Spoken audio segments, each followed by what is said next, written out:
에너지 의학을 계속 읽습니다. 가정과 연역 논리, 가정과 연역 논리, 가정의 사전적인 의미는 당연한 것으로 여기기로 한 잠정적인 명제를 뜻한다. 바꾸어 말하자면 가정은 주어진 논리를 위하여 마치 사실인 것처럼 다루어진다. 논리학의 연역적인 추론의 맥락에서 가정은 적당한 시기에 버려질 거라는 예상을 하고 만들어진 것이며, 적당한 시기란 가정을 필요로 했던 목적이 일단 달성되었거나 더 현실성 있는 가정이 만들어질 수 있을 정도로 많은 세부 사항들이 알려졌을 때이다. 근사치를 단순화하는 것으로 시작하는 논리적인 과정들은 필연적으로 단순화된 또는 근사치의 답변들을 처리할 수밖에 없다. 과학적인 방법들을 탐구하는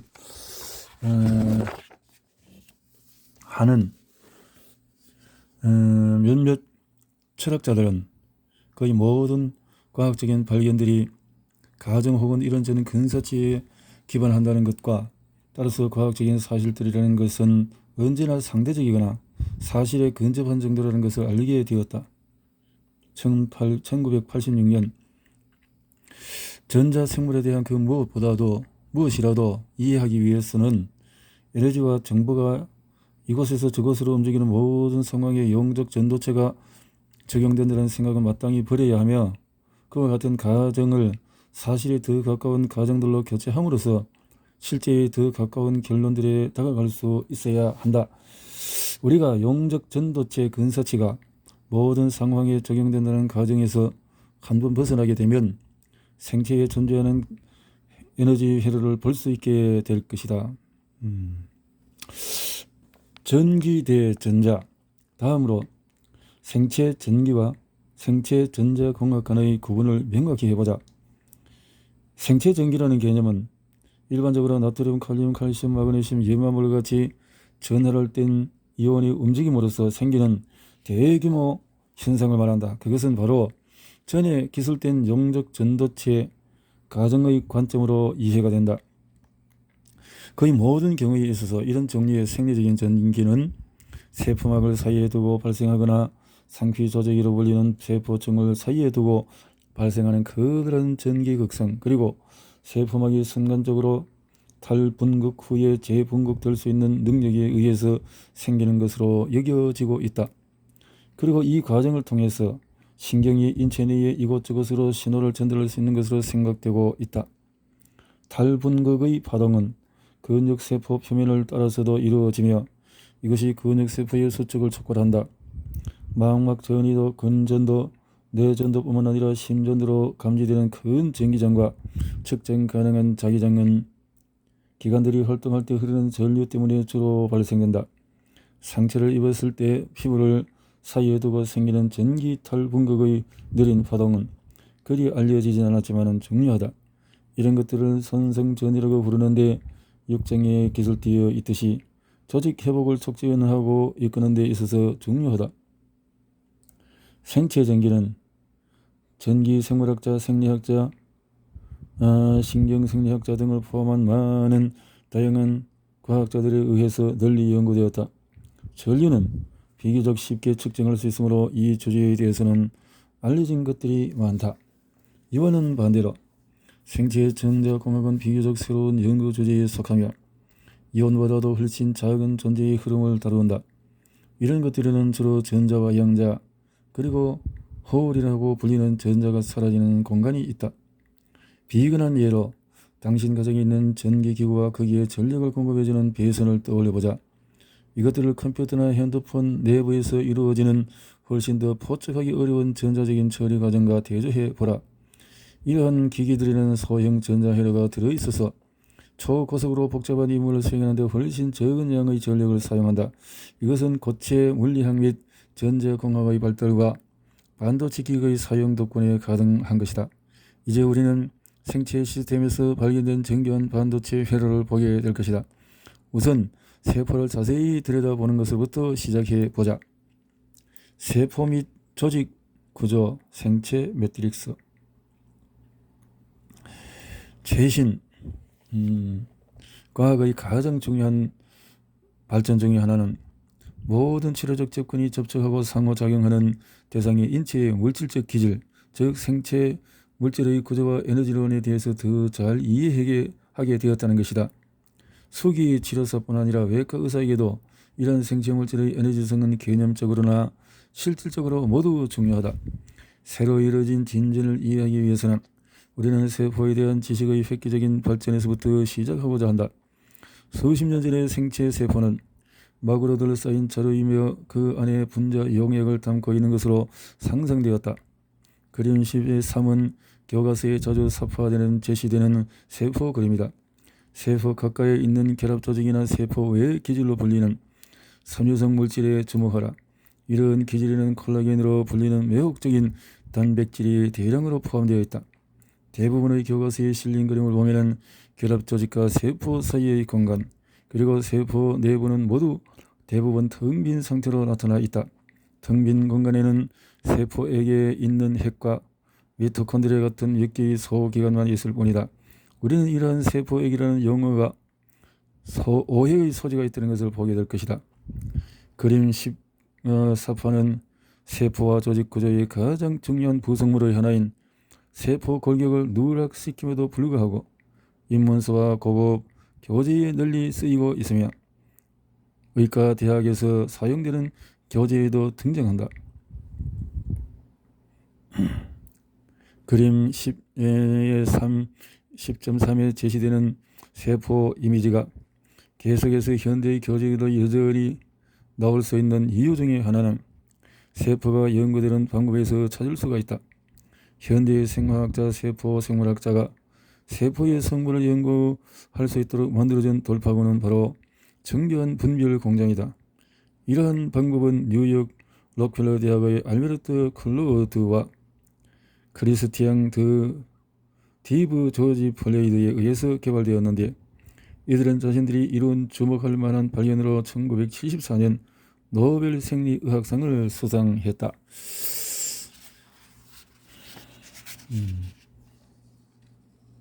세포를 이렇게 책에서 잘못 묘사되는 세포는 세포가 분자 용액을 담고 있는 것으로 가정하여 막으로 둘러싸인 자루로 그려진다. 세포에 인접하고 있지만 세포가 분리되어 있는 것은 결합 조직 혹은 세포의 기질이라고 불리는 섬유성 물질이다. 대부분의 책에서 묘사되기로는 결합 조직과 세포 사이의 공간과 세포 내부 공간은 모두 세포에게 떠다니는 핵과 미토콘드리아 같은 소수의 소기관을 제외하고는 거의 텅 빈 상태로 보인다. 이러한 현상은 세포 조직 구조와의 가장 중요한 요소를 빠뜨린 것인데, 바로 핵기질과 세포 골격, 결합 조직 기질 간의 연속성이다. 그렇죠. 그런 것들이 텅 비게 그려버리면, 그럼 그 텅 비어 있는 건 뭐냐? 응? 텅 비어 있는 것이 기중성이 오히려 못하냐? 이런 것들이 문제죠.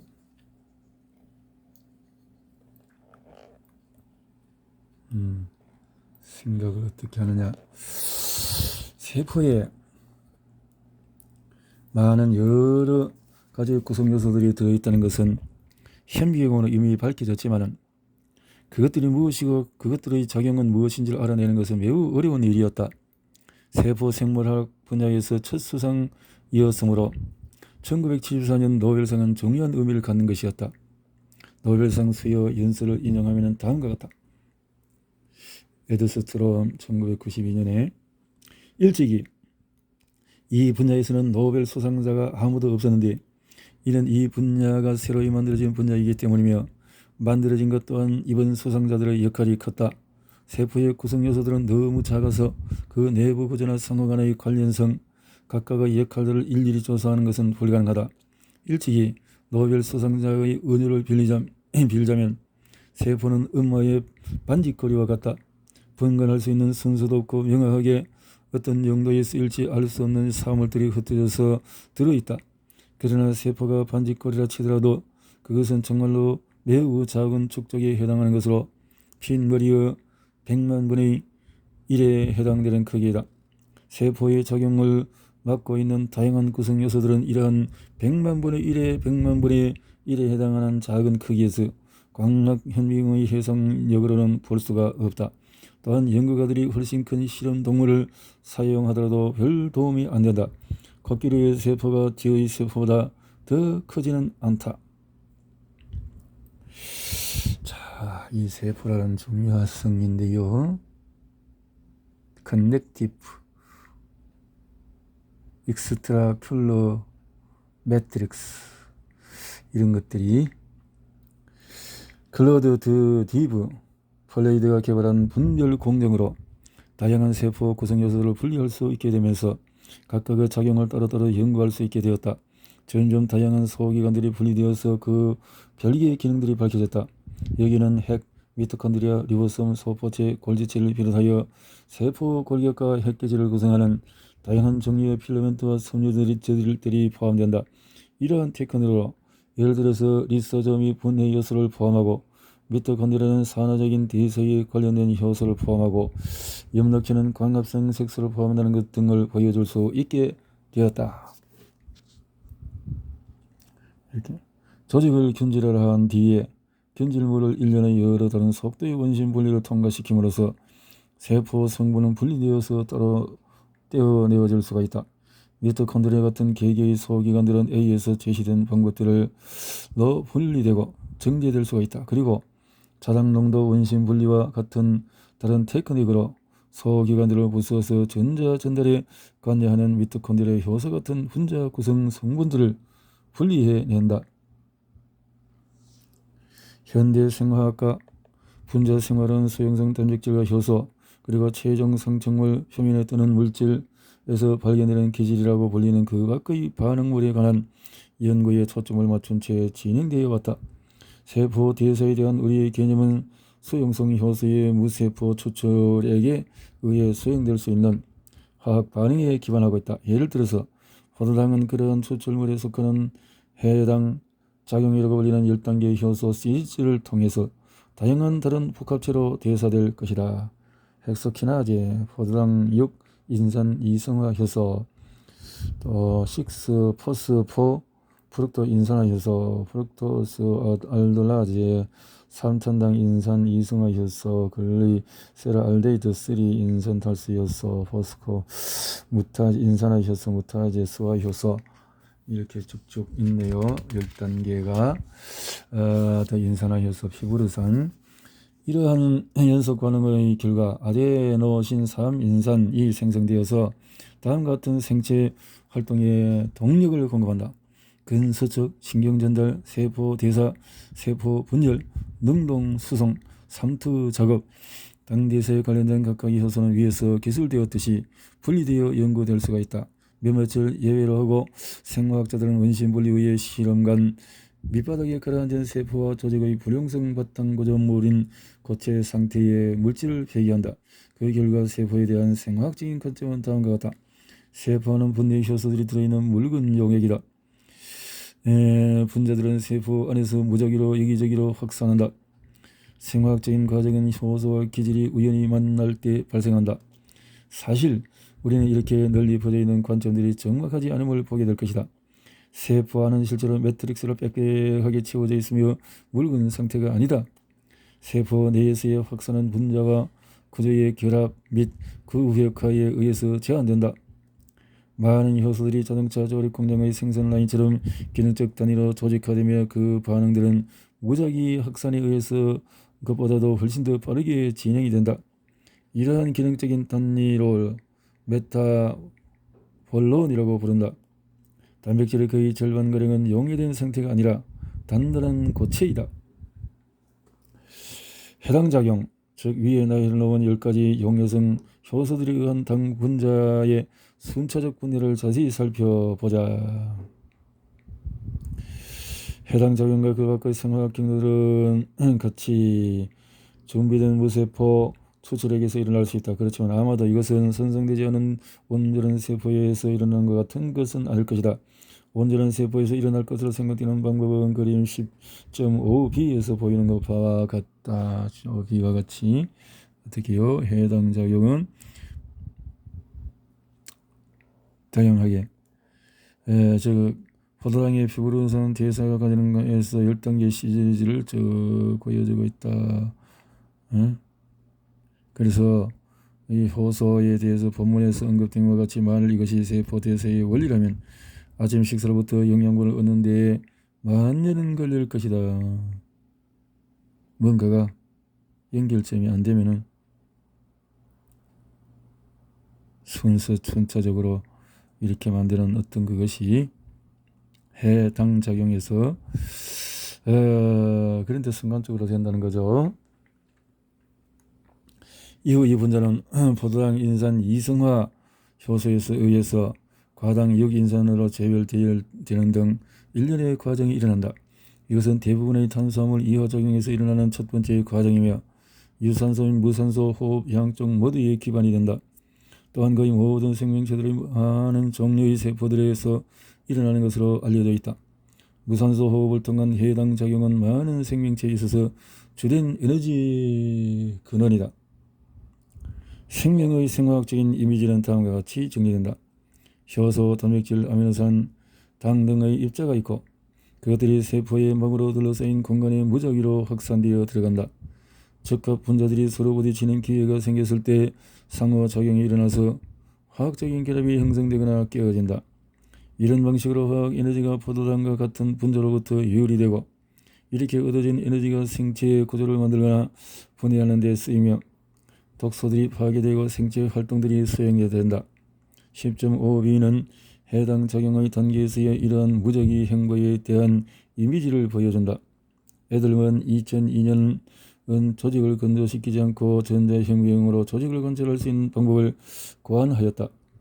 그가 얻어낸 영상들은 세포 내에 빈 공간이 없음을 보여준다. 세포를 분자 숲으로 보는 관점에 기반한 정보와 임상적인 적용법들이 홍수처럼 쏟아져 나오자 사람들은 이제 남아있는 문제들은 몇 개뿐이며 이처럼 엄청나게 성공적인 접근법을 사용하면 우리는 곧 그것들을 모두 해결할 수 있을 것이다 라는 태도를 갖게 되었다. 생리학자들은 세포 구조의 액체 자료 모델을 움켜쥐었으며 또한 세포 내액의 용적 전도체 모델을 받아들였다. 이러한 단순의 매력은 세포와 조직의 작용에 대한 다양한 이론적인 모델을 확인하는 데 필요한 계산들이 가능해진다는 점이다. 수십 년 동안의 연구들은 장벽과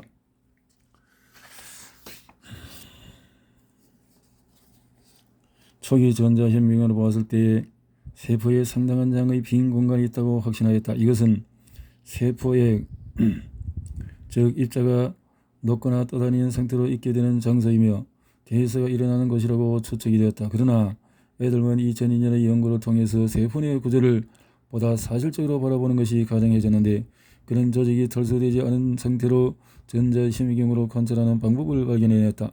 이 그림은 세포 내에 빈 공간이 거의 없다는 것을 보여준다. 세포 내에 꽉 찼네요. 이런 세포층을 가로지르는 물질들이 세포 안에 담겨진 액체를 통해서 확산된 후에 마찬가지로 액체 상태인 세포의 매질로 들어간다는 근본적인 과정을 바탕으로 수행되어 왔다.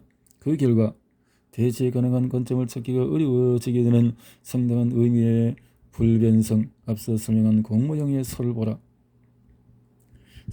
그런 상황이 초래가 되었고 생리학과 의학의 전 분야에 존재하는 혼돈을 해결하기 위해서는 많은 양의 수정 작업이 필요하게 되었다. 세포는 자료가 아니다. 이 절은 핸즈온 바디워크와 생화학 효과 간의 연결성을 설명해 주는 것이기에 이 책의 가장 가치 있는 부분일 것이다. 세포는 그림 10.3과 10.5b에서 제시되었던 것 같은 액체 자료가 아니라는 발견으로 인해 우리의 이해는 느리지만 드라마틱하게 변하고 있다. 생물학자와 현미경 전문가들이 세포를 더 세밀하게 볼수록 그들은 점점 더 많은 구조들을 발견하게 될 것이다. 더 좋아진 표본 제작 기술을 이용하여 전자현미경 전문가들은 세포 내에서 생화학자들이 용해성 효소를 정제하면서 버려왔던 물질들을 살펴보기 시작했다. 그림 10.7a는 실제의 세포 구조에 대한 정보가 고려되었을 때 드러나는 세포의 모습을 요약한 것이다. 이 그림은 핵 매트릭스와 세포 골격, 인테그린이라고 불리는 세포 골격과 세포 외 매트릭스 간의 접속 구조를 포함한다. 전체 생체 매트릭스는 매트릭스 안의 매트릭스로 요약이 될 수가 있다. 이제 우리는 세포가 필라멘트, 미세 필라멘트, 미세 소관들로 이들로 합해서 세포질 매트릭스 또는 세포 골격으로 부른다. 이런 것이 가득 채워져 있다는 것과 분자들이 당구공처럼 무작위로 퍼지는 용액이 존재할 공간은 거의 없다는 것을 알고 있다. 더욱이 소위 용해성 효소를 녹일 수 있는 세포 안 용매수는 아주 극소량만 있을 뿐이다. 사실상 모두 세포수는 결합되어 구조화되어 있다. 물은 세포 골조에 특별하면서도 중요한 방식으로 연계되어 있으며 92년 연구들 보라. 대부분의 단백질은 불용성이다. 텅비어 있는 공간에 어떤 물이 있는 그런 것이 아니라 전반적인 수용화와 세포 내의 그림인데 셀, 멤브란스, 뉴클리어 엔벨로프, DNA, 매트릭스, 세포와 그 관계될 그 생체 매트릭스에 관해서 현대의 그림, 현대의 세포 생물학에서는 세포 안의 섬유와 소관, 필라멘트 등 소위 세포 골격 또는 세포질 매트릭스로 불리는 것으로 사실상 채워 있다는 것을 인지하고 있다. 마찬가지로 핵에도 매트릭스에 있어서 유전자 물질을 지지한다.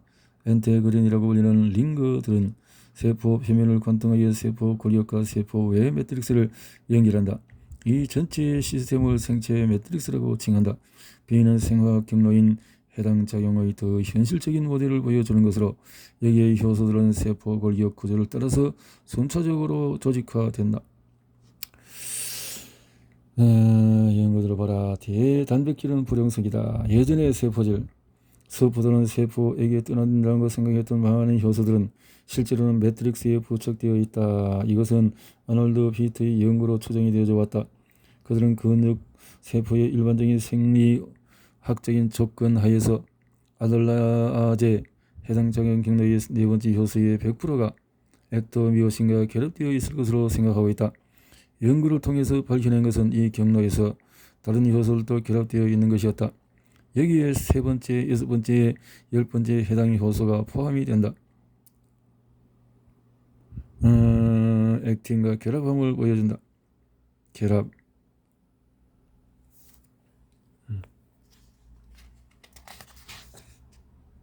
연구의 발전을 통해서 생체는 물과 유기물의 시스템인 것으로 보이며 시계의 톱니바퀴들이 그러한 것처럼 서로 떨어질 수 없는 하나의 단일한 단위, 즉 시스템을 형성한다. 센트 체리지. 그래서 효소 연속체들의 관계 및 그들이 맺은 매트릭스의 요소들과 결합은 그것들을 메타볼론이라고 명명함으로써 공식화되었다. 메타볼론은 특정한 대사 경로에 관여하는 몇 개의 효소 연속체들의 기능적인 결합으로서 그 대사 경로는 비공유 결합으로 고정된 것으로 정의할 수가 있다. 이 용어는 홀스테드에 의해서 처음 제시되었다. 하나의 효소 생성물이 두 번째 효소의 활성 부위로 직접 보내어져서 거기서 기질로서 작용하기 때문에 배열을 통한 효율성이 발휘된다. 메타볼론에 대한 연구는 계속 이루어지고 있다. 예를 들어 아르기닌 생합성에 관한 적어도 처음 2개, 아마도 3개의 효소들과 관련된 메타볼론의 증거를 갖게 되었다. 보는 바와 같이 해당 작용의 모든 효소들이 순차적으로 결합하는 것은 가능한 일이다.